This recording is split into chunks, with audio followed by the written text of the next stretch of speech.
My husband and his friends thought it'd be funny to leave me stranded in a small town in Italy after a fight. Let's see how she gets back, they laughed, driving off. I didn't return. A month later, he tracked me down in Greece. I was already starting over. Let's see how she gets back, Gabriel laughed, his voice cutting through the evening air as he slammed the car door. The taillights of our rental car grew smaller and smaller, disappearing around the bend of the narrow Italian street, leaving nothing but dust and the echo of my husband's friends' laughter. I stood frozen, my mouth still open in mid-sentence. The argument we'd been having outside the small cafe suddenly rendered meaningless by his unthinkable action. He's coming back, I whispered to myself, drawing curious stares from locals enjoying their evening meals at sidewalk tables. This is just to scare me. But the knot in my stomach tightened as minutes stretched into an hour, the sky darkening over the unfamiliar town, one whose name I couldn't even pronounce correctly. Before we begin, I want to take a moment to thank each of you for being part of this journey. If you're drawn to stories of women who find strength in unexpected places after betrayal, consider subscribing. It's completely free and helps support more stories of resilience and rebirth.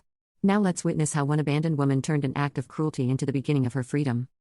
When I begged Gabriel not to drink so much at lunch, I never imagined it would escalate this far. His friends, college buddies celebrating their annual guys' reunion that I'd been reluctantly invited to join, had egged him on. When I suggested we head back to our hotel, "She's always controlling you, man," Pete had said, ordering another round. When I stood up to leave, Gabriel had followed me outside, his words slurred but his anger precise. The fight turned ugly fast, with years of resentments bubbling to the surface on both sides. "Your purse has your passport, right?" He'd sneered before climbing into the driver's seat. "Then you'll figure it out. You're so smart. Always telling me what to do." Night fell completely as reality sank in. The charming Italian town that had seemed so picturesque by day now felt threatening. I counted my cash, €80, $37, not enough for a flight home, barely enough for a night's lodging. My credit cards were in Gabriel's wallet. He'd offered to carry them earlier when my small purse had been too full. I found the cheapest pension I could, a dingy room above a bakery with a narrow bed and a sink in the corner. The elderly woman who showed me to the room spoke no English but seemed to understand my situation, patting my arms sympathetically. He blocked me, I whispered to myself in disbelief, staring at my phone. 27 calls to Gabriel, all sent straight to voicemail. Text messages delivered but unanswered. I tried Pete. Then Marco. Then every one of Gabriel's friends who'd been in that car. All blocked. A shudder ran through me as I realized this hadn't been a momentary impulse, but a calculated humiliation. Sleep came in broken fragments, interrupted by hopeful checks of my phone and renewed panic. By morning, I'd convinced myself this nightmare would end. Gabriel would return, apologetic, but ready to blame me for overreacting to his joke. I'd be angry but relieved enough to move forward, to return to our carefully constructed life in Boston, where he was a respected architect and I was a supportive wife, who'd set aside her own design career to manage our home and social calendar. But he didn't come. The second day, I rationed my remaining money, buying only a panini for lunch while walking the town's perimeter, checking every hotel and restaurant for any sign of our tour group. By evening, I realized they'd continued their planned journey, moving on to Florence without me. On the third day, a kind cafe owner who noticed me lingering outside his establishment offered me free espresso and, in broken English, directions to the local police station. The officer there seemed unsurprised by my story, as if abandoned tourists were a regular occurrence. But his limited English and my non-existent Italian left me with nothing but a filed report and a sympathetic nod. That afternoon, I made the hardest decision of my life. Standing before a cramped pawn shop window, I twisted off my wedding ring, the 2-carat diamond Gabriel had upgraded on our 5th anniversary, replacing the modest band we'd started with. The shopkeeper offered me far less than it's worth, but enough to fund the next step of my journey, wherever that might be. America? Call family, the pawnbroker suggested, counting out euros. I nodded mechanically, but inside, a different plan was forming. Family meant explaining. Meant hearing my mother's "I told you so" about Gabriel's temper. Meant facing friends who'd seen the cracks in our marriage I'd tried so hard to plaster over. The bus station was quiet when I arrived, its electronic board displaying destinations I'd only read about in travel magazines. An overnight bus to Rome connected to ferries, to other buses, to places where Gabriel and his friends wouldn't think to look for me, if they ever bothered to try. My finger hovered over my father's name in my contacts. One call and he'd wire money for a flight home. One call and I'd return to the life I built, where I'd slowly made myself smaller to accommodate Gabriel's expanding ego and demands. A memory surfaced, Gabriel jokingly hiding my portfolios when I'd mentioned returning to interior design work. "Why complicate things?" he'd asked. "We don't need the money, and I need you focused on our life." I'd laughed it off then. But sitting in that grimy station, I saw it for what it was, another fence in the pen he'd built around me. "Where you go?" asked the ticket agent, an older woman with kind eyes who'd been watching me stare at the departure board for nearly 20 minutes. "Greece," I answered, the decision crystallizing as I spoke it. "The furthest coastal village you can get me to."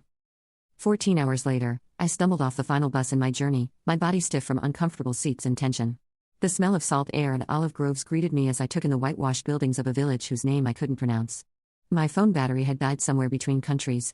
My stomach was hollow with hunger, and the weight of what I'd done, or what had been done to me, pressed on my shoulders. Exhaustion made the edges of my vision blur as I wandered toward what appeared to be the town center. 3 days of emotional whiplash had left me raw, cycling between rage at Gabriel, fear of my uncertain future, and a strange, unexpected flicker of something that felt dangerously like liberation. My remaining euros would cover perhaps 2 nights in the cheapest room I could find. After that, I had no plan. No friends. No words in the local language beyond please and thank you. But as I watched the sunset paint the Aegean waters gold and pink, a calmness settled over me that I hadn't felt in years. Gabriel had meant to teach me a lesson about dependence. Instead, he'd accidentally set me free.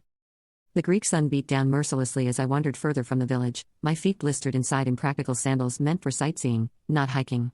My water bottle had emptied hours ago, and the combination of dehydration, hunger, and emotional exhaustion made the world tilt around me. Silver-green trees lined the dusty path, their leaves shimmering like coins in the breeze. Olive groves, I realized dimly, just before my knees buckled beneath me. The ground rushed up to meet my face, but I barely felt the impact. Darkness edged my vision as a strange calm washed over me. Perhaps this was fitting, abandoned by my husband in one foreign country, only to collapse alone in another. I closed my eyes, giving in to the exhaustion that had been building since Gabriel drove away. Phosmo Kira, a woman's voice cut through my haze, followed by weathered hands turning me over. An elderly face swam into focus, deep lines etched around kind eyes, wide with concern. She spoke rapidly in Greek, patting my cheeks and offering a canteen. The water revived me enough to sit up, though my head still spun violently. She introduced herself as Elena, repeating her name while pointing to herself. I mimicked her gesture weakly. Alexis. Elena helped me to my feet, her small frame surprisingly strong as she supported my weight. She pointed toward a stone farmhouse nestled among the olive trees and made walking motions with her fingers. I nodded, lacking the strength to resist, as she guided me slowly up the hill. The farmhouse kitchen welcomed me with the scent of herbs hanging from wooden beams and something savory bubbling on an ancient stove. Elena settled me at a worn wooden table before calling out to someone. A man's voice responded, and moments later, an elderly gentleman with a sun-darkened face and silver mustache appeared in the doorway, wiping his hands on a cloth. Nikos, Elena said, pointing to him. Her husband nodded at me cautiously, his eyes questioning but not unwelcoming. Elena poured cool water into a glass and pressed it into my hands, followed by a bowl of simple soup. My stomach growled audibly as the aroma reached my nose, prompting a smile from Elena. That evening passed in a blur of broken communication. I tried to explain my situation through a combination of limited words, hand gestures, and eventually, tears. Elena nodded as if she understood completely, though I knew she couldn't possibly grasp the details. Nikos remained quiet but attentive, occasionally asking questions that Elena translated through gestures. They offered me their spare room, a simple space with whitewashed walls and a narrow bed covered by a handmade quilt. Too exhausted to protest, I collapsed into much-needed sleep. Morning arrived with roosters crowing and the aroma of fresh bread. I found clean clothes folded at the foot of my bed, a simple cotton dress and cardigan that looked decades old but freshly laundered. They hung loosely on my frame but offered a welcome change from my travel-worn outfit. In the kitchen, Elena beamed at my appearance, immediately serving strong coffee and fresh bread with olive oil and honey. With daylight clearing my mind, embarrassment crept in. These strangers had taken me in without question, fed me, clothed me. I needed to explain myself, to offer payment, to move on. Through broken English and the translation app on my phone, now charged thanks to an adapter Nikos had produced, I attempted to convey my gratitude and intention to return to the village. Elena's face fell immediately. She shook her head vigorously, pointing outside where rain now pattered against the windows, then to my still blistered feet. Stay, she insisted, one of the few English words she knew. Rest. Over the next 3 days, I made several attempts to leave, each met with gentle resistance. Once, with my purse in hand and shoes on my feet, Elena intercepted me at the door, her expression so wounded that guilt washed over me. She took my hand and led me to a small wooden box on the mantel, opening it to reveal photographs. Her fingers trembled as she pointed to a young woman with Elena's eyes and Nikos's smile. Sophia, she said softly, then pointed far away. Australia. Her eyes filled with tears as she made a cradling motion with her arms, then held her hand at waist height, indicating a child. Grandbaby, she managed in English, pointing to a more recent photo of an infant. No, see. I understood then. Elena saw in me a surrogate for her absent daughter, a presence to fill the hollow space left behind. Rather than feeling manipulated, my heart ached for her loss. I nodded slowly and returned my purse to the hook by the door. Each day brought new routines as I gradually integrated into their farm life. Elena showed me how to gather eggs from the chickens without frightening them, how to hang laundry so the mountain breeze would catch it just right. Nikos taught me to identify weeds among the vegetable garden, his patience evident as I mistakenly pulled up an herb the first time. The work was physical, nothing like my carefully curated life in Boston, but satisfying in ways I'd forgotten existed. My body, accustomed to designer gyms and measured exercise routines, protested at first. New calluses formed on my hands, and muscles I didn't know I had ached each evening. But with each passing day, the pain lessened and my strength grew. More importantly, the constant mental cycling through my abandonment began to quiet, replaced by the simpler concerns of farm tasks and language learning. At night, sitting on the small porch while Elena knitted and Nick smoked his pipe, I found myself experiencing moments of peace. The betrayal still cut deep, but here, surrounded by ancient olive trees and the rhythm of rural life, it began to feel less like the end of my story and more like an unexpected chapter. 2 weeks after my arrival, Elena sat beside me as we shelled peas from the garden. She studied my face, her expression thoughtful, before asking slowly in her improving English, "Home? You won't go home?" She made a plain motion with her hand, then pointed toward America. The question hit me with unexpected force. Home.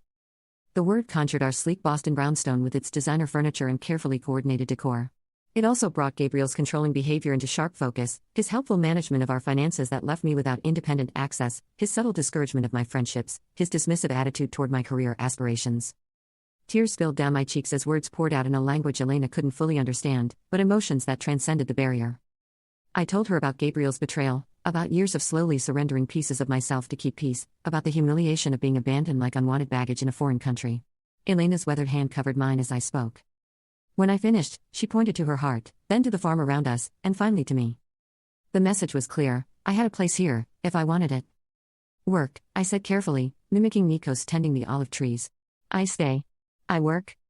Elena's smile bloomed like the sunrise over the Aegean. She nodded, squeezing my hand before returning to the peas, as if we had just agreed to something as simple as tomorrow's menu rather than a complete redirection of my life. My decision to stay marked the beginning of my education in olive farming. The very next morning, Elena shook me awake while stars still dotted the sky, handing me work clothes and sturdy boots that had belonged to Sophia. Half asleep, I followed her and Nikos to the grove, where the first hint of dawn barely illuminated the ancient trees. "Elise," Elena said, pointing to the fruit-laden branches. She demonstrated the proper technique, gently combing the branches with wooden rakes to release the olives onto net spread below. My first attempt sent twigs and leaves showering down along with a precious few olives, earning me a patient correction from Nikos. By mid-morning, the sun blazed overhead, my shoulders burned with exertion, and my city-soft hands had developed their first blisters. "Boston lady hands," Elena teased gently, examining my palms. At lunch break, she disappeared into the house, returning with a homemade salve that smelled of herbs and beeswax. The cooling relief was immediate as she spread it across my raw skin. "Tomorrow, better," she promised. And surprisingly, she was right. Each day brought improvement, my technique refined, my strength built, my hands toughened. Within weeks, I could work alongside them for hours without complaint, taking pride in the growing piles of harvested fruit. The sorting process proved even more demanding than the harvest. Seated at a long table under the shade of a pergola, we meticulously separated the olives by quality, the perfect ones destined for premium oil, slightly blemished for second grade, damaged ones for soap making. Elena watched me with hawk eyes at first, correcting my mistakes with gentle nudges. Gradually, her corrections became less frequent as my eye developed for the subtle distinctions. "You learn fast," Nikos commented one evening, his broken English improving alongside my rudimentary Greek. It was the highest compliment he'd paid me, and warmth spread through my chest at his approval. My education extended beyond the groves into Elena's kitchen, a place that initially intimidated me with its lack of modern conveniences. In Boston, I considered myself a decent cook, capable of following recipes from gourmet magazines for dinner parties that impressed Gabriel's colleagues. But Elena's cooking involved no measuring cups or precise temperatures, just generations of knowledge passed through hands and observation. "Watch," she'd say, kneading dough for bread with practiced motions. I'd mimic her movements, failing spectacularly at first. My initial loaves emerged from the outdoor stone oven misshapen and either underbaked or burnt beyond recognition. "Practice," Elena encouraged, breaking apart even my worst attempts to taste them all. "Learning is waste." Her acceptance of imperfection struck me as revolutionary. In my previous life, mistakes had been something to hide, not stepping stones to mastery. The simplicity of their meals revealed how processed my American diet had been. Here, everything came from their land or neighboring farms, vegetables still warm from the sun, eggs collected that morning, cheese from the goats down the road. The flavors were vibrant and clean, needing little enhancement beyond olive oil, lemon, and herbs from Elena's garden. My body changed on this diet and work regimen. The designer clothes I'd arrived in grew loose as unnecessary weight melted away, replaced by lean muscle. My complexion, once maintained through expensive creams, glowed from simple olive oil soap and honest sweat. When I caught sight of myself in the small mirror above the bathroom sink, a stranger looked back, tanned, stronger, somehow more substantial despite weighing less. As my Greek vocabulary expanded, Elena and I found more ways to communicate beyond labor and food. During evening breaks, she brought out her photo albums, pointing to black and white images of her youth in the village. I was startled to discover she'd once been a school teacher before returning to her family's olive business after marriage. You? She asked, mimicking typing on a keyboard. I took out my phone, showing her photos of my interior design projects from before marriage, the career Gabriel had dismissed as a hobby. Elena studied them with genuine interest, pointing to elements she liked and making appreciative sounds. Beautiful thinking, she said, tapping her temple. Her validation of my creative work brought tears to my eyes. Such simple acknowledgement, yet something Gabriel had gradually withdrawn as our marriage progressed. One rainy afternoon, Elena taught me to knit, her patience endless as I dropped stitches and created uneven rows. My first completed project was a simple scarf, lumpy and imperfect but entirely made by my hands. I wrapped it around my neck with more pride than I'd felt wearing the designer cashmere Gabriel had given me for Christmas. Other handmade possessions followed, a clay mug formed under Nikos's guidance, a woven basket I learned to make from a neighbor. Each item represented hours of learning and connection, carrying stories that no purchased luxury ever could. My collection grew as my attachment to material perfection diminished. After 3 months of working without compensation beyond room and board, Elena approached me one morning with Nikos at her side. They led me to the small building where they pressed and bottled their olive oil, showing me the modest inventory they produced from our harvest. Market day, Elena announced, pointing to the calendar. The village market bustled with activity, farmers and artisans displaying their goods while locals and the occasional tourist browsed among the stalls. Elena and Nikos set up their simple table, arranging bottles of golden green oil alongside olive soap and jars of preserved olives. To my surprise, they positioned me at the front of the table, encouraging me to speak with customers. My broken Greek and their limited English created moments of confusion and laughter, but sales steadily accumulated throughout the day. As the market closed, Elena handed me an envelope containing euros. Your part, she said simply. Fair work, fair pay. I stared at the modest sum, perhaps enough for a single meal at the restaurants Gabriel and I had frequented. Yet this money represented something I hadn't possessed in years: independence. Earned through my own labor. No strings attached. No subtle expectations of gratitude or compliance. Just fair compensation for honest work. That night, I placed the envelope under my pillow, occasionally reaching to touch it as if to confirm its reality. In our decade of marriage, Gabriel had gradually taken control of our finances to simplify things, leaving me with credit cards linked to accounts he monitored. This small stack of euros represented the first step toward rebuilding a life that belonged fully to me. As I drifted toward sleep, I realized I hadn't thought about Gabriel at all during market day. My mind was too occupied with Greek phrases for transactions and pride in our products. The space he'd occupied in my thoughts had shrunk, replaced by olive groves, kitchen lessons, and the growing certainty that I was capable of far more than he had ever allowed me to believe. The following week, Elena and Nikos invited me to join them for dinner at the taverna in the village square, a first since my arrival. Dressed in a borrowed blouse from Elena, I felt a nervous flutter as we entered the bustling establishment. The owner, Stavros, greeted the couple with enthusiastic embraces before turning curious eyes to me. Our American, Elena said proudly in Greek, a phrase I'd learned to recognize. Stavros smiled warmly, ushering us to what was clearly their regular table. Over plates of grilled fish and village wine, Nikos cleared his throat and spoke in careful English. Alexis, we want to talk business with you. His seriousness caught me off guard. Had I made some mistake? Was it time for me to move on? Elena reached across the table, patting my hand reassuringly before continuing where her husband left off. We old now. 68, 70 years, she pointed between herself and Nikos. No children here. Sophia not coming back. Nikos nodded solemnly. We think retire soon, 2-3 years. But olive trees. He made a sweeping gesture. 200 years old. Need young hands. My breath caught as I began to understand. Elena smiled, her eyes crinkling at the corners. You learn fast, work hard. We teach everything. Then she spread her hands as if offering something. Business yours. The proposition stunned me. They barely knew me, a foreigner who'd stumbled into their lives just months ago. Yet here they were, offering a future I hadn't dared imagine. But I don't know enough, I stammered. The trees, the pressing, the business side. You learn, Nick said firmly. We teach. No rush. That night marked the beginning of my true apprenticeship. No longer just an extra pair of hands, I became heir to generations of knowledge. Each morning, Nikos took me through different sections of their groves, explaining how soil variations affected flavor profiles, how to identify early signs of disease, when precisely to harvest each section for optimal oil quality. Elena focused on teaching me the business records, a combination of handwritten ledgers and basic computer spreadsheets their grandson had set up during a holiday visit years ago. Her method of tracking expenses and income was functional but outdated. Seeing an opportunity to contribute beyond physical labor, I spent evenings updating their systems, creating digital records that made inventory and sales tracking simpler. Look, I showed Elena one night, demonstrating how to filter the spreadsheet to show which oil varieties sold best at which markets. Her eyes widened as patterns emerged from the numbers. Smart, she nodded approvingly. Boston lady brain good for business. With their blessing, I began implementing small marketing improvements. Our hand-labeled bottles received updated tags with information about flavor profiles and food pairings, knowledge I gleaned from countless cooking lessons with Elena. I created a simple brochure about their traditional methods, answering the questions tourists frequently asked at our market stand. My improving Greek helped forge connections beyond Elena and Nico's immediate circle. The pharmacist who provided Elena's blood pressure medication began stopping by our market stall for conversations that extended beyond transactions. The baker's wife invited me to join her weekly coffee gathering with other village women, an intimidating but invaluable immersion in local language and customs. Stavis from the taverna became an unexpected ally when he began featuring our premium oil as a table offering, placing small cards with our new labels prominently on each table. Good for you, good for me, he explained with a wink when I thanked him. Word spread, and soon 2 other restaurants in neighboring towns contacted us about supplying their establishments. 6 months into my new life, I attended the baptism of the butcher's granddaughter, my first formal village celebration. Standing in the back of the small church, I watched the community ritual with a lump in my throat. The elderly priest noticed my presence and made a point of greeting me afterward, switching to halting English learned during seminary in Athens. You bring new life to Old Grove, he said, his roomy eyes twinkling. Good for village. Young people leave, for Athens, for America. Village needs new blood. His acceptance seemed to remove the last barrier. Invitations flowed more freely after that, to name day celebrations, impromptu gatherings at the beach, even a village committee meeting about the upcoming summer festival. Each event wove another strand into the web of connection holding me in place.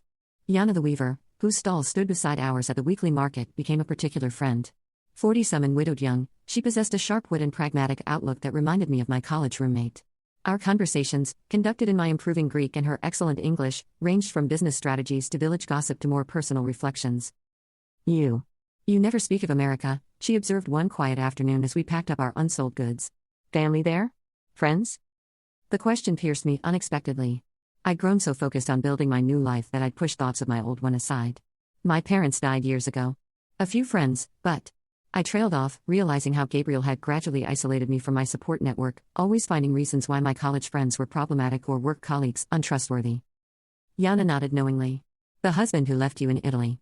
You never say his name.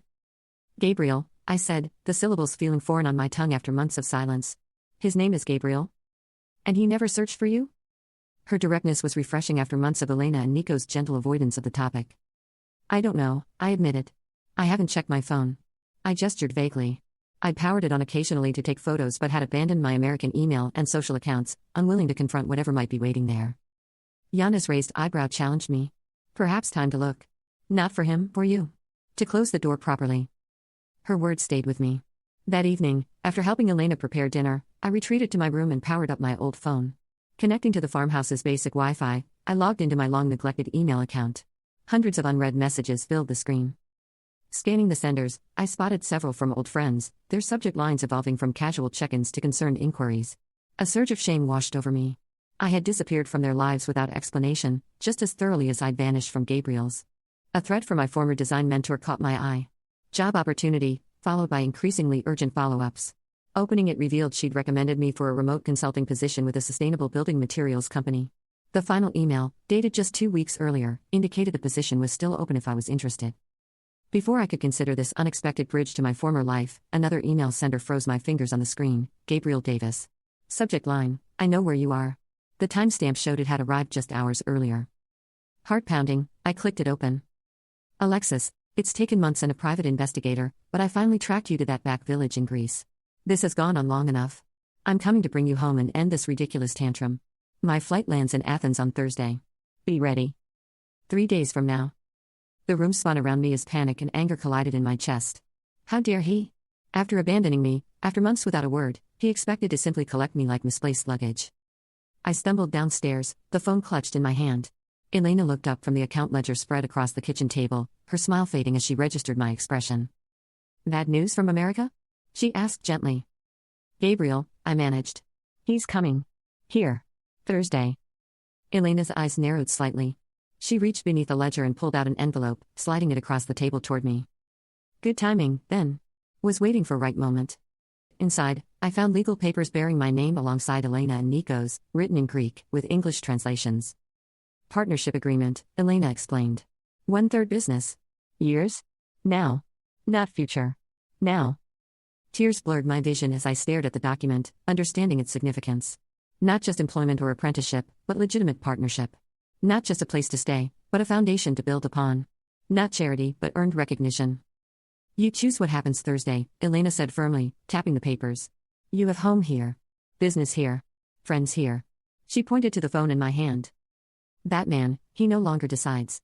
The truth of her words settled over me like a mantle of certainty. For the first time since being abandoned in that Italian town, I felt not just surviving, but anchored. Gabriel was coming, but he would find a very different woman than the one he'd left behind. The following days passed in a blur of preparation, not the kind Gabriel would expect.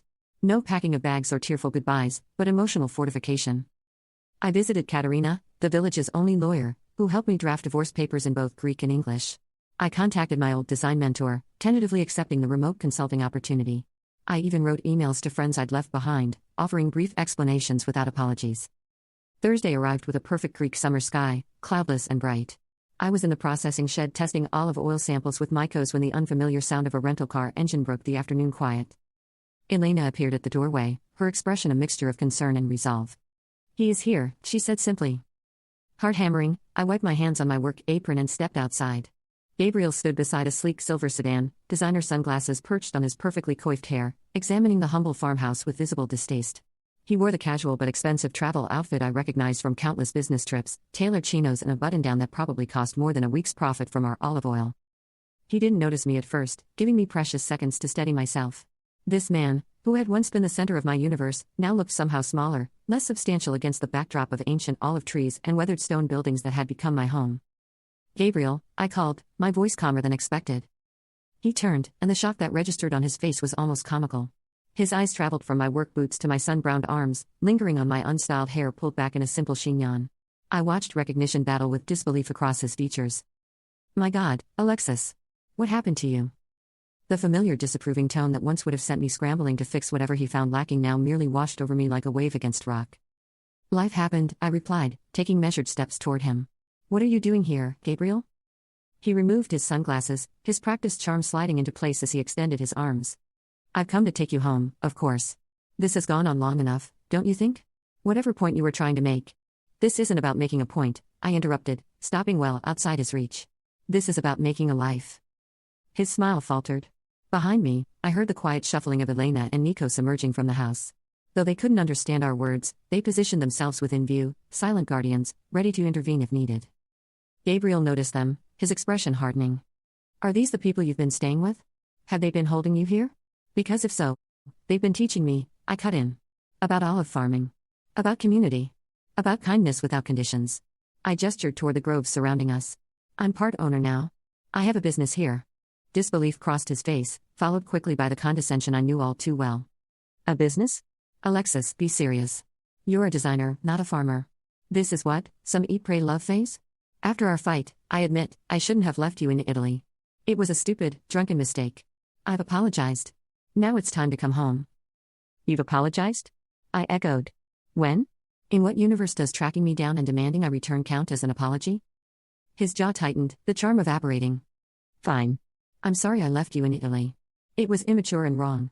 Is that what you want to hear? Can we move past this now? Why did you even look for me, Gabriel? It's been months. Why now? He shifted uncomfortably, glancing at the elderly couple watching us intently. Can we discuss this privately? In the car, perhaps? They don't speak English and I have nothing to hide from them. Why now? His shoulders slumped slightly. Your parents have been calling. Friends asking questions at events. Clients wondering why you're not at the house when they visit. It looks bad for your image, I finished for him. It damaged your reputation? Our reputation, he corrected sharply. Our life together. The one we built over 10 years of marriage. The one you built, I countered. The one where I gradually became nothing more than an accessory to your success. Tell me, Gabriel, did you even notice how unhappy I was before Italy? Did you care? His expression darkened. We had a good life, Alexis. A beautiful home. Financial security. Respect in the community. What more could you possibly want? Purpose. Connection. Agency over my own choices. I gestured to the small stone house behind me. I found all three here. In a place you dismiss as primitive and backward. This isn't you, he insisted, desperation edging into his voice. The Alexis I know wouldn't choose manual labor and poverty over comfort and position. I smiled, recognizing the fundamental truth in his statement. You were right. The Alexis you knew wouldn't have. But that woman died in Italy when her husband abandoned her as a joke. The woman standing before you made different choices. Elena approached then, pressing something into my hand, the partnership agreement we'd signed. Though she couldn't follow our words, she'd sensed the moment had come. I handed Gabriel the partnership papers. I had roots here now, a business, a life built on respect. He was furious, calling it ridiculous. Calmly, I gave him divorce papers, already filed. You left me, I said. You never thought I'd thrive. He threatened regret, but I chose freedom. Nick placed a hand on my shoulder, saying it was time for Gabriel to leave. As he drove away, I turned back to my home, my life. He tried to break me, but in doing so, he set me free.